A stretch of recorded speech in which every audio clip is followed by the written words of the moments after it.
दोस्तों स्वागत है आपका मेरे YouTube चैनल साहित्य वीणा पे। फ्रेंड्स, हमारे फर्स्ट ग्रेड सिलेबस के अंदर मुंशी प्रेमचंद जी की कफन कहानी जोड़ी गई है, जिसके आज हम कुछ वस्तुनिष्ठ प्रश्नोत्तर इस प्रकार हैं। देखिए फ्रेंड्स, आप अपना स्वयं का आंकलन कीजिए कि हमने कई बार हम पूरी कहानी पढ़ लेते फिर भी हमें थोड़ी बहुत ये चीज़ें नहीं भी पता होती हैं। तो आप देखिए कि आपके कहाँ तक क्या क्या सही हो रहे हैं क्वेश्चन। फ्रेंड्स देखिए, पहला प्रश्न है इसके अंदर, मालूम होता है बचेगी नहीं, सारा दिन दौड़ते हो गया जा, देख तो आ। यह कथन इस कहानी में, कफन कहानी में किसका है? तो ये देखिए फ्रेंड्स, इसका आंसर है घीसू का है ये। तो घीसू इस कहानी के अंदर बाप था, मतलब पिता था, और माधव जो है वो उसका बेटा था। तो वो फ्रेंड्स आपने कहानी पढ़ी होगी कि वो अलाव के पास में आलू खा रहे होते हैं गरम गरम, और उसके बाद में वो जब वो चिल्ला रही होती है, बोल रही होती है, तो वो कहता है कि जाओ तुम उसको संभाल के आओ। लेकिन फ्रेंड्स वो जाते ही नहीं है, वो जाता ही नहीं है। ठीक है, दूसरा क्वेश्चन देखिए, मरना ही है तो जल्दी मर क्यों नहीं जाती, देख कर क्या करूं, यह कथन किसका है? तो ये फ्रेंड्स, ये वाला कथन जो है ये माधव का है। मतलब माधव कौन था? बेटा। तू बड़ा बेदर्द है बे, साल भर जिसके साथ सुख चैन से रहा, और उसी के साथ इतनी बेवफाई, यह कथन किसका है? तो ये कथन उसके पिता का है, घीसू का है। घीसू माधव जाति से क्या थे? ये है चमार। तो फ्रेंड्स ये वाला क्वेश्चन मैंने भी अभी तक एक दो यूट्यूब पे MCQs देखे थे, उसके अंदर मुझे ये नहीं मिला। तो इसका फ्रेंड्स इसका आंसर होगा चमार। संगत कथन बताइए, किसानों का गांव था, मेहनती आदमी के लिए 50 काम थे। 1 नंबर। 2 नंबर है, घीसू पेड़ पर चढ़कर लकड़ियां तोड़ लाता था और माधव बाजार बेच कर आता था। तीसरा है, घर में मिट्टी के 2-4 बर्तन के सिवा कोई संपत्ति नहीं थी। घीसू की पत्नी का नाम बुधिया था। तो फ्रेंड्स इसके अंदर से आप अब देखिए कि कौन सा सही है। इसके अंदर देखिए द ऑप्शन सही होगा, 1, 2, 3। मतलब 1 ऑप्शन, 2 ऑप्शन और 3 नंबर ऑप्शन, ये तीनों सही है। फिर फ्रेंड्स देखिए, कफन कहानी में घीसू की उम्र क्या बताई गई है? मतलब घीसू की उम्र बताई गई है 60 साल की उम्र बताई गई है फ्रेंड्स। ठीक है, फिर देखिए, मुझे वहाँ जाते डर लगता है, यह कथन किसका है? ये कथन है माधव का। फिर मेरी औरत जब मरी थी तो मैं 3 दिन तक उसके पास से हिला तक नहीं था, फिर मुझसे लजाएगी कि नहीं, यह कथन किसका है? तो ये उसके पिता का है, मतलब घीसू का है।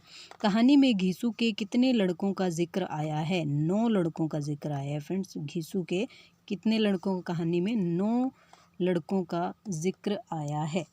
वह किसानों से कहीं ज़्यादा विचारवान था और किसानों के विचार शून्य समूह में शामिल होने के बदले बैठकबाजों की कुत्सित मंडली में जा मिला था। यह कथन किसके संदर्भ में आया है?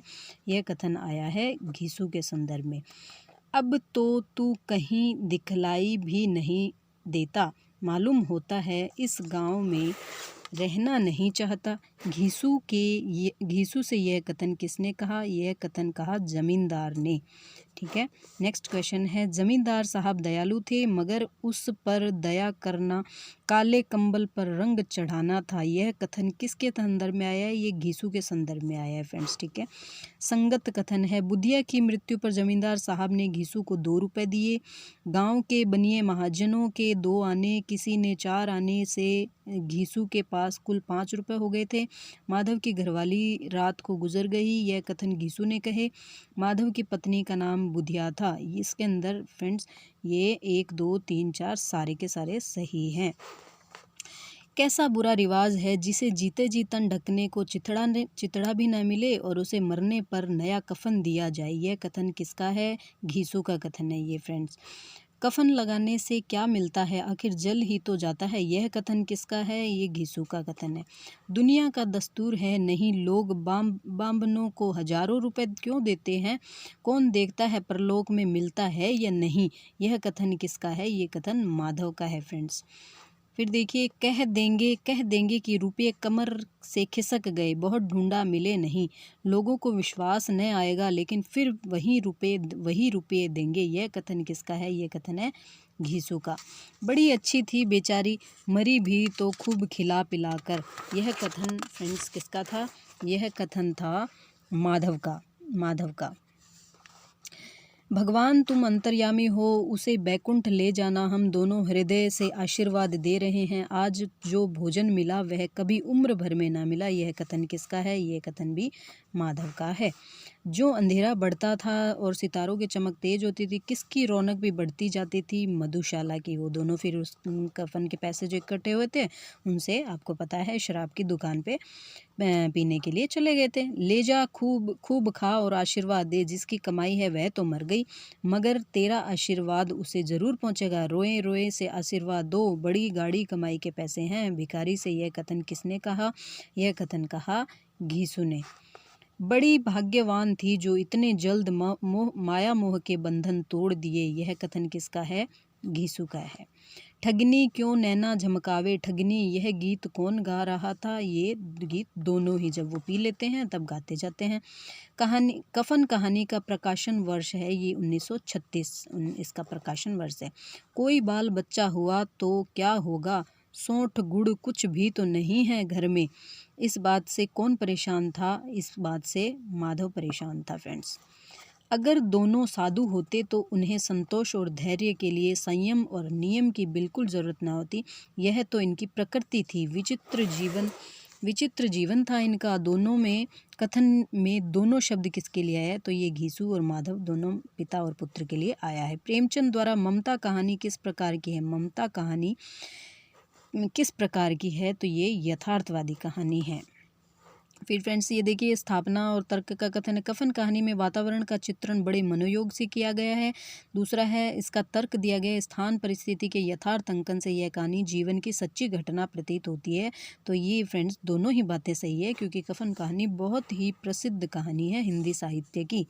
स्थापना है देखिए, आधुनिक आर्थिक विषमता, बेरोजगारी, निकम्मी सामाजिक व्यवस्था के कारण हुई सर्वहारा वर्ग की दुर्दशा का चित्रण। अब फ्रेंड्स ये इस कहानी का मूल प्रतिपाद्य है। हमने पूरी कहानी पढ़ ली, कहानी की स्टोरी हमें पता है, लेकिन उस कहानी मतलब इस कहानी को लिखने का उद्देश्य क्या है वो हमें पता होना चाहिए कि मूल कहानी कफन कहानी का मूल उद्देश्य क्या है, इसमें क्या चित्रण सर्वहारा वर्ग की दुर्दशा का चित्रण कफन में किया गया है। घीसू और माधव दोनों ही श्रमिक वर्ग का प्रतिनिधित्व करने वाले सशक्त पात्र हैं। तो ये देखिए फ्रेंड्स, स्थापना और तर्क दोनों सही है। अब हमें तो लगता होगा कि वो निकम्मे थे, नाकारा थे, लेकिन फ्रेंड्स कहीं ना कहीं उस चीज़ का जिम्मेदार ये हमारे समाज के अंदर आर्थिक विषमता, बेरोजगारी, निकम्मी और सामाजिक व्यवस्था के कारण जो उत्पन्न होती है उस कहानी का इसमें चित्रण है फ्रेंड्स। फिर देखिए, कफन कहानी आधुनिकता बोध की कहानी है जो प्रेमचंद जी की अन्य कहानियों से सर्वथा भिन्न है, क्योंकि आधुनिकता के सारे मुद्दे इसमें नहीं मिलते हैं। अतः यह प्रगतिवादी न होकर उसे प्रभावित अवश्य है। तो इसमें भी देखिए फ्रेंड्स, स्थापना और तर्क दोनों सही हैं।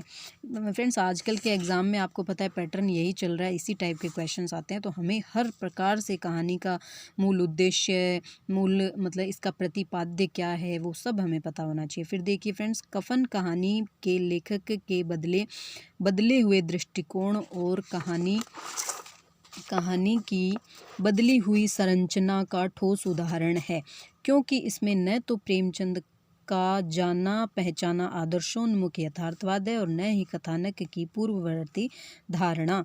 तो ये दोनों, इस कथन और स्थापना व तर्क दोनों सही हैं।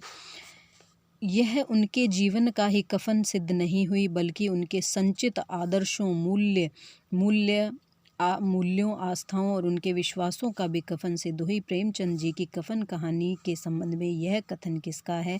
यह कथन फ्रेंड्स है डॉक्टर बच्चन सिंह का। तो कफन कहानी के संदर्भ में यह डॉक्टर बच्चन सिंह ने ये बात कही है। तो फ्रेंड्स आपको कैसे लगे ये हमारे कफन कहानी के MCQs?